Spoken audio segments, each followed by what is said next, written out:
नमस्कार, state times में आपका स्वागत है। एक बार फिर मैं आपकी मुलाकात एक ऐसी शख्सियत के साथ कराने जा रही हूं जो कि अपने आप में ही एक पावर बैंक है। इनसे मिलने के बाद जो पॉजिटिविटी, जो एनर्जी आप महसूस करते हैं वो मैं बयान नहीं कर सकती।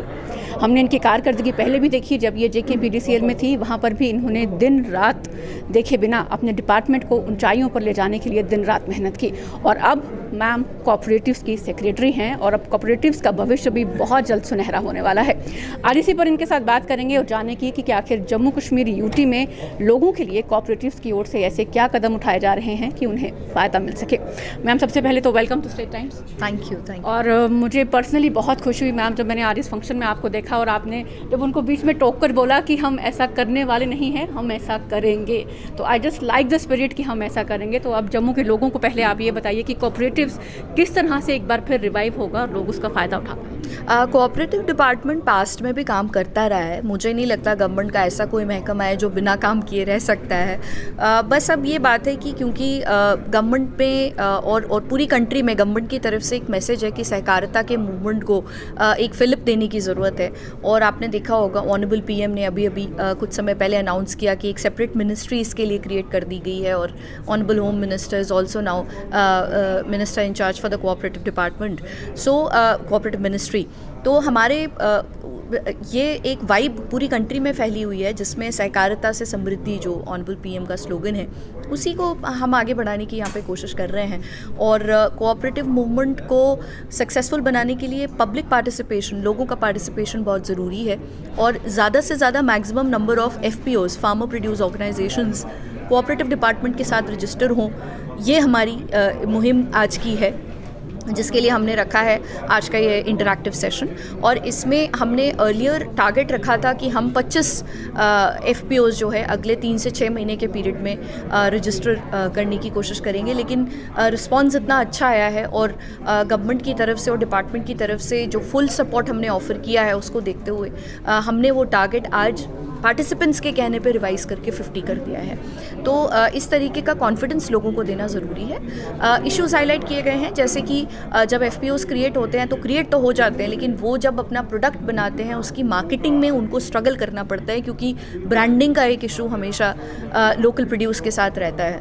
उन इश्यूज़ को एड्रेस करने के लिए एक एक्शन प्लान बनाने के लिए हमने एक कोर ग्रुप के क्रिएशन की डिसीजन ली है, जिसमें गवर्नमेंट की तरफ के रिप्रेजेंटेटिव्स होंगे, मेरे RC ऑफिस के रिप्रेजेंटेटिव्स होंगे और जो एजेंसी हमारे साथ जुड़ी है इन FPOs को रजिस्टर करने के लिए, उनकी तरफ से पार्टिसिपेंट्स होंगे।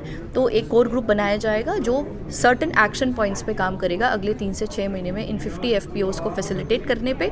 और आगे जाके जब इनकी फंडिंग हो जाती है नाबार्ड के ज़रिए, NCDC के ज़रिए, वेरियस स्कीम्स में, तो इनके प्रोडक्ट को मार्केटिंग कैसे किया जाए ताकि ये सेल्फ सस्टेनिंग ही नहीं, प्रॉफिट बेस्ड ऑर्गेनाइजेशंस बन सकें और रूरल पॉपुलेशन को एक जो कहते हैं कि सेल्फ एम्प्लॉयमेंट की एक जो है एवेन्यू, वो उनके लिए ओपन हो जाए। क्योंकि 135 करोड़ लोगों के मुल्क में हर किसी को जो है अपना एम्प्लॉयमेंट देना, और ये एम्प्लॉयमेंट जनरेशन ही है, बट ये सेल्फ एम्प्लॉयमेंट जनरेशन, ताकि बहुत सारा स्कोप है रूरल एरियाज़ में। आज मैं देख रही थी कि हमारे सांबा एरिया में आज ही हमने एक सर्टिफिकेट जो हमारा तैयार हो गया था, एक FPO रजिस्टर हो गया है मशरूम कल्टीवेशन पे। तो बहुत सारा लोकल प्रोड्यूस JNK में बनता है, बहुत सारा ऑर्गेनिक प्रोड्यूस भी JNK में बनता है। इस तरीके के आइडियाज़ पे काम करने की कोशिश आगे आने वाले 3 से 6 महीने में की जाएगी। उसी के लिए आज ये सेमिनार हमने रखा था। मैम, एक प्रॉब्लम जो देखने को मिलती है वो ये है कि लोग अवेयर नहीं हो पाते। मतलब डिपार्टमेंट की तरफ से, कोऑपरेटिव्स की तरफ से इनिशिएटिव्स तो लिए जा रहे हैं, लेकिन कहीं ना कहीं एक बीच में थोड़ा सा कम्युनिकेशन गैप रह जाता है कि लोगों को पता नहीं चलता कि अच्छा ये हो रहा है और मैं इसमें रजिस्टर कर सकता हूँ। तो ऐसे लोगों को अवेयर करने के लिए कि आपका जो भी प्रोड्यूस है आप उसको रजिस्टर कर सकते हैं, चाहे वो स्मॉल स्केल पर है या लार्ज स्केल पर है। क्या कोई अवेयरनेस कैंपेन भी आपकी तरफ, डिपार्टमेंट की तरफ से या सोसाइटी की तरफ से चलाया जाएगा कि उनको थोड़ा सा अवेयर किया जाए?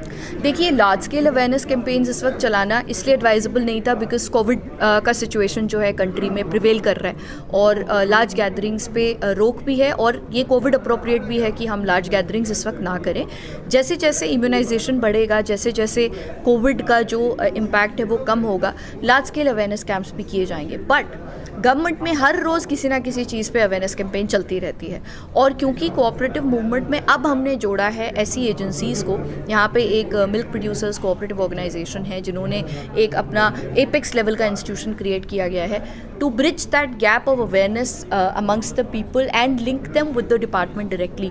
तो गवर्नमेंट और लोगों के बीच की जो थोड़ी बहुत कम्युनिकेशन गैप है उसको फिल इन करने के लिए डोर टू डोर कैंपेन भी ये चलाते हैं। इनकी नज़र में इनके ग्रुप्स के ज़रिए ऐसे लोग आइडेंटिफाइड हैं जो FPOs के साथ हमसे जुड़ना चाहते हैं, उनको ये आगे लाने का काम भी करेंगे और इसीलिए इनको अपने साथ जोड़ करके हम आगे चल रहे हैं ताकि लोगों को डोर टू डोर जा कर के भी अगर मोटिवेट करना पड़े इस मूवमेंट से जुड़ने के लिए तो वो कोशिश भी हम करने जा रहे हैं। तो मैंने स्टार्टिंग में ही कहा था कि मैम जब किसी काम का बीड़ा उठाती हैं ना तो उसको स्टार्ट से लेकर एंड तक पूरी प्लानिंग के साथ करती हैं ताकि कहीं पर भी कोई कम्युनिकेशन गैप ना रह जाए और लोगों तक वो फ़ायदा ज़रूर पहुंचे। मैम अभी हाल ही में एक मीटिंग हुई थी जिसमें मैंने ये भी देखा था कि आपने उसमें अपने जो ऑफिसर्स थे उनको एक ये रिस्ट्रिक्शन भी दी थी कि नए FPOs को तो हम रजिस्टर करेंगे लेकिन जो पुराने हैं उनको भी रिवाइव किया जाएगा।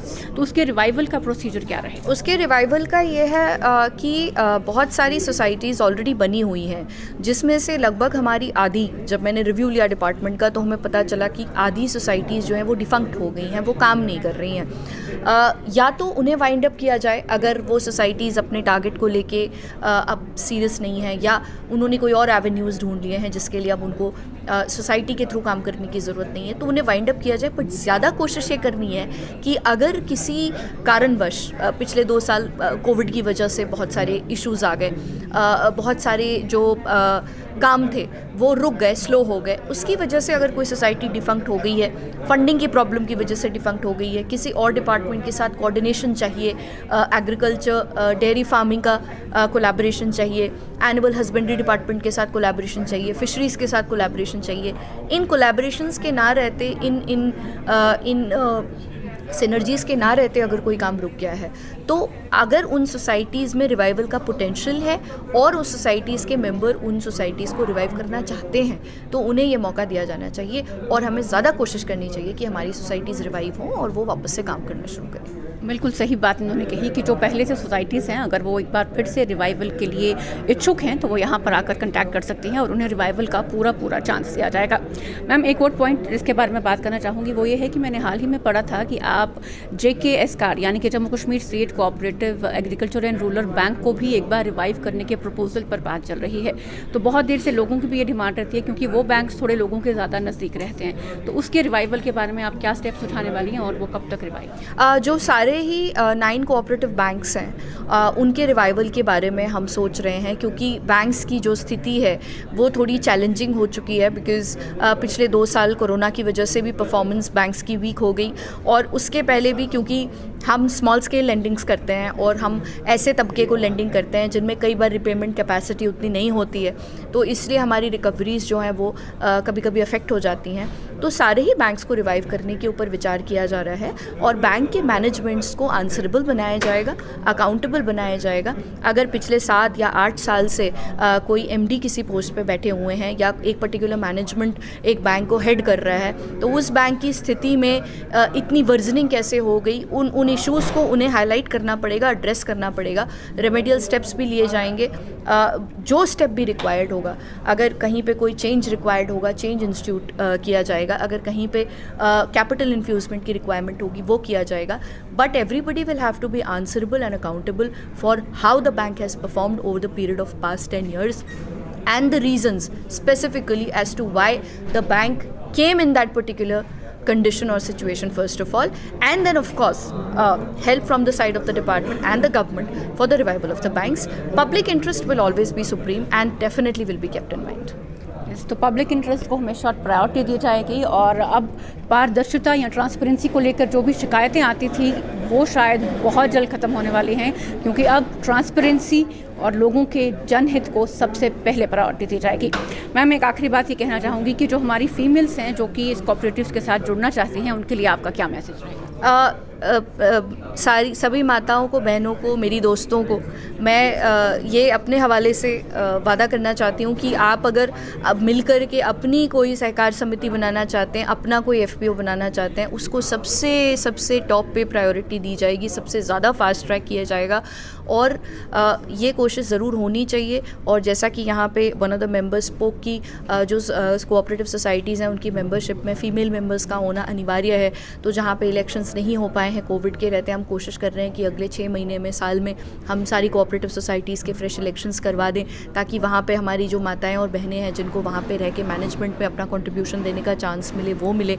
तो मैं यही कहना चाहती हूँ कि औरतों के लिए सबसे ज़्यादा इम्पॉर्टेंट है, वो एक हाउस होल्ड का एक्सट्रीमली इम्पॉर्टेंट हिस्सा होती हैं, जिस पे पूरे घर का एक्चुअली दारोमदार होता है। जिस घर में एक लेडी रहती नहीं है या कुछ दिन के लिए चली भी जाती है, तो मैंने देखा है कि बड़ी परेशानी का सबब बन जाता है। तो हमारी बहनें और हमारी औरतें किसी भी चीज़ में कम नहीं है, और मेरे रहते तो मैं ये ज़रूर चाहूँगी कि मैक्सिमम FPOs ऐसे रजिस्टर हों जिसमें हमारी माताएं, बहनें, मेरी दोस्त, मेरी बच्चियाँ आगे आएँ और अच्छा काम करें, और फुल सपोर्ट गवर्नमेंट की तरफ से, डिपार्टमेंट की तरफ से उनको प्रोवाइड किया जाएगा।